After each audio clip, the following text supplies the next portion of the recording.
Le Boeing B-52 Stratofortress a patrouillé dans les cieux pour l'US Air Force pendant la majeure partie des 7 dernières décennies, depuis son introduction en février 1955, et maintenant, le bombardier stratégique subit des améliorations destinées à le maintenir dans les airs pour continuer à voler, peut-être jusqu'à atteindre 100 ans de service. Une partie des améliorations clés comprend un projet de réingénierie majeur si significatif que la désignation de sa variante la plus récente, le B-52H, est sur le point de changer après presque 2 générations. Ce développement a laissé tout le monde dans l'industrie de l'aviation militaire sous le choc, en particulier le moteur choisi pour le B-52H. L'Air Force a récemment révélé des plans pour disposer d'une flotte de 2 bombardiers capables avant la fin des années 2030. L'Air Force vise à remplacer les bombardiers vieillissants B-1 Lancer et B-2 Spirit par son dernier bombardier furtif, le B-21 Raider. L'autre est le B-52, mais après toutes ces années de service, son âge commençait à se faire sentir, et l'Air Force a réalisé qu'il fallait rénover sa flotte opérationnelle. Dans ce qui est la refonte la plus radicale d'une flotte de bombardiers américains depuis plus d'une génération, l'US Air Force a annoncé qu'un projet de rénovation de 48,6 milliards de dollars pour le B-52 était en cours, impliquant des efforts de modernisation étendus pour mettre à niveau une partie significative de l'avion. L'objectif est d'assurer le fonctionnement opérationnel du modèle B-52H au moins jusqu'en 2060. Ce plan ambitieux permettrait de prolonger la durée de vie du bombardier bien au-delà de son espérance de vie initiale d'environ 2 décennies, lui permettant de rester en service pendant près d'un siècle. Après sa mise à jour, le B-52H serait renommé B-52J, selon les documents budgétaires de l'Air Force pour l'exercice fiscal 2024. Et un élément clé de cette mise à niveau serait le remplacement des moteurs originaux Pratt & Whitney TF33 de l'appareil. Les moteurs TF33 sont des moteurs puissants et révolutionnaires dans les années 1960, mais ils sont aujourd'hui assez coûteux à entretenir et loin d'être aussi efficaces en carburant que les moteurs modernes,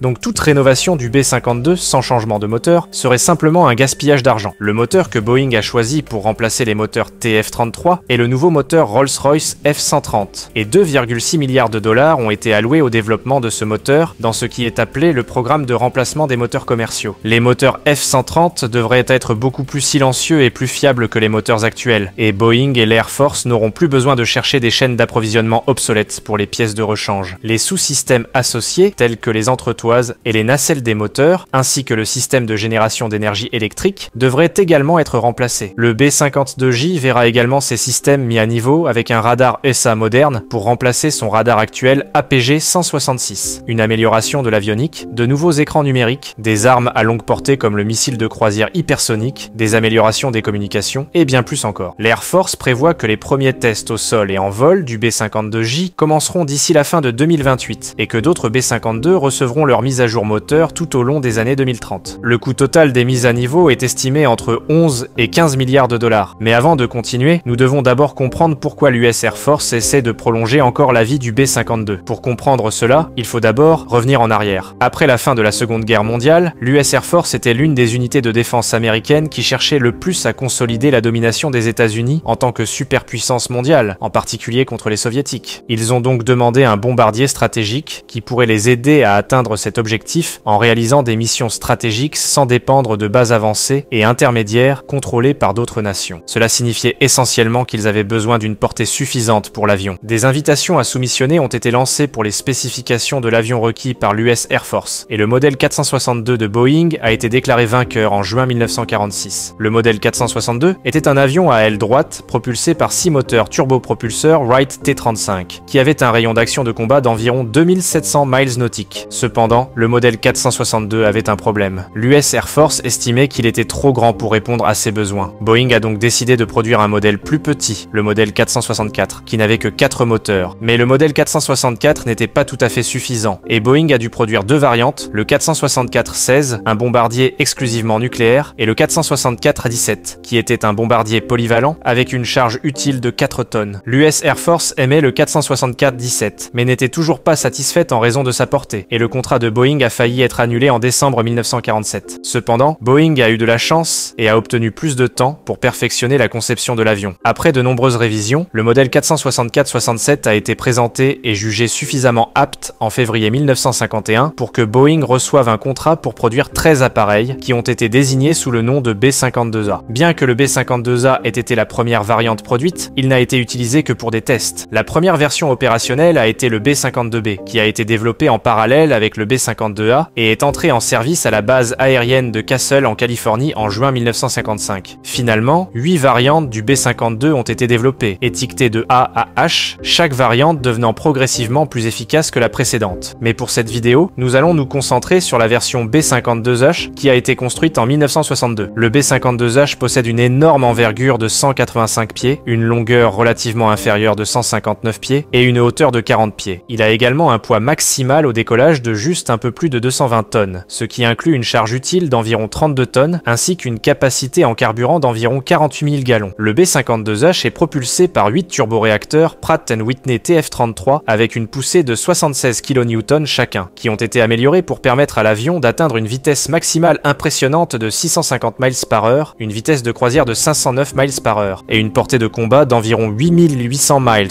sans ravitaillement. Cette portée de combat impressionnante s'est avérée particulièrement déterminante pour son accueil. Maintenant que nous connaissons les capacités du B-52, pourquoi a-t-il été si important pour l'US Air Force? Eh bien, après son lancement, le B-52 Stratofortress est devenu un avion record, établissant simultanément le record mondial de la vitesse maximale atteinte par un avion sur 5000 km et 10 000 km en septembre 1958. Il a ensuite établi et battu son propre record de la plus longue distance parcourue par un avion sans ravitaillement, entre 1960 et 1962. Mais la plus grande utilité du B-52 pour l'US Air Force ne résidait pas dans ses records de vitesse ou de durabilité. C'était au plus fort de la guerre froide et l'émergence des missiles solaires soviétiques signifiait qu'il était nécessaire d'avoir une flotte de bombardiers lourds à long rayon d'action capables de livrer des charges nucléaires dévastatrices à basse altitude. Et le B-52 adaptable était exactement ce qu'il demandait. Tout au long de l'opération Chrome Dome, qui s'est étendue de 1960 à 1968, les avions B-52 équipés d'armes thermonucléaires étaient constamment en alerte aérienne près de la frontière nord de l'Union soviétique. Cela impliquait jusqu'à 12 vols quotidiens provenant de diverses bases aériennes. L'US Air Force a également utilisé les B-52 pour des campagnes de bombardement pendant les guerres du Vietnam et du Golfe, ainsi que pour des frappes aériennes contre l'Iran, et plus récemment contre les groupes talibans et l'État islamique. La polyvalence du B-52 a joué un rôle énorme dans son importance au sein des opérations de l'US Air Force. Il pouvait être utilisé à haute ou basse altitude dans un rôle de soutien tactique et pouvait être facilement modifié en fonction des besoins. Au total, 744 avions B-52 ont été construits dans les 8 principales variantes entre les années 1954 et 1962, et l'avion a pu rester vital pour les opérations de l'Air Force pendant des décennies grâce à des mises à jour de sa portée, de sa capacité en carburant, de son avionique, etc. Ainsi que grâce à des améliorations numériques récentes, telles que Connect ou Combat Network Communication Technology, qui ont été ajoutées pour aider l'avion à rester en phase avec son temps. Mais aujourd'hui,